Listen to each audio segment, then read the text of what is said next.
कहने को पति पत्नी के भाव बा। जब एगो लड़की नई नई शादी करके अपना घरे जाली, अपना ससुराल जाली, उनका साथे जैसन जैसन व्यवहार कइल जाला वो अपना सखी से कहेली। कैसे कहेली, कोनो भाव में कहेली। बड़ी सुंदर एगो लाइन लिखल गई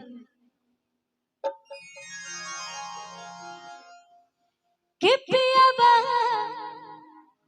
करियावा रमा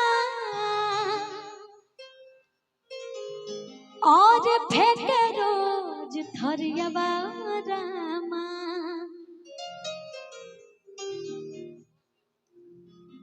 कि पियावा करियावा रमा और फेंके रोज थरियावा रमा। तलहरा लगावेली ननदिया हो गोतिनिया खेलाने। जब से आईने हो ससुरवा दुखा के तना झेलाने।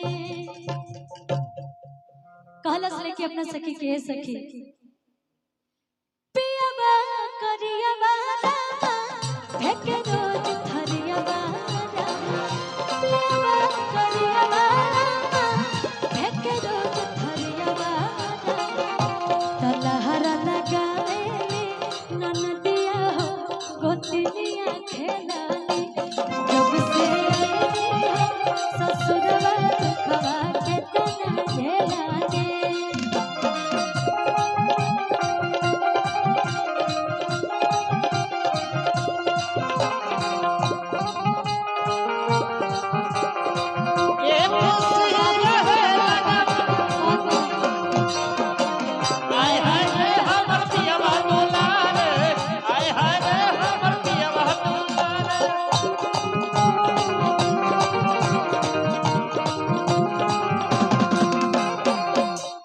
लइका कहला सखी सखी ए सखी बियाह तक के आ गई ससुरा में, लेकिन बड़ा गलत होता हमरा साथे। हालांकि आजकल के जमाना में नहीं के होती कोई। पियावा करियावा रमा फेंके रोज थरियावा रमा। पियावा करियावा रमा फेंके रोज थरियावा रमा। तलहरा लगावेली ननदिया हो गोतिनिया खेलानी। जब से आईनी हो ससुरवा दुखवा के तना झेलानी।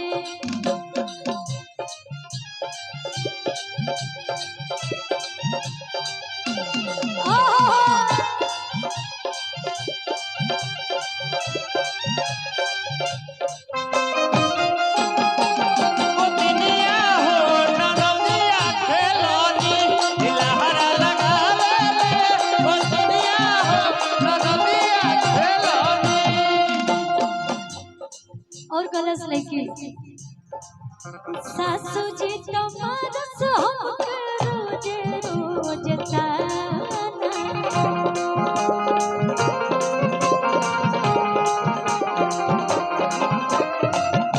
देवरा तो चले जाला कोई के बहाना।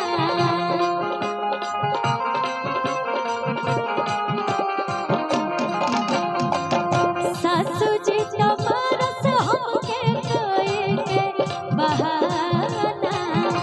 देवरा तो चले जाला कोई के बहाना।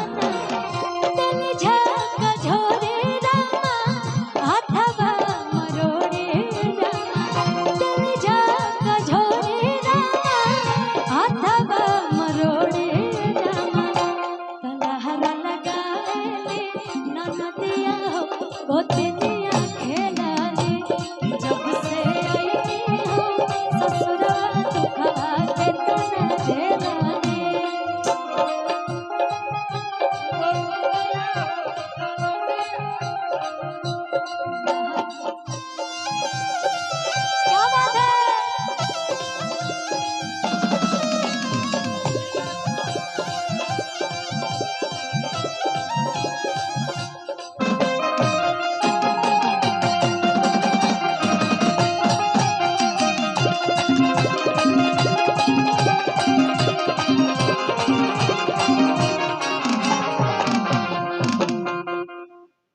लेकिन ओकरा बाद का भइल,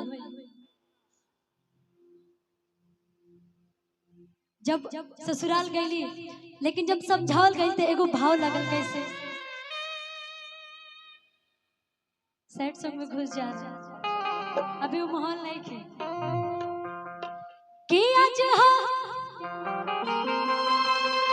और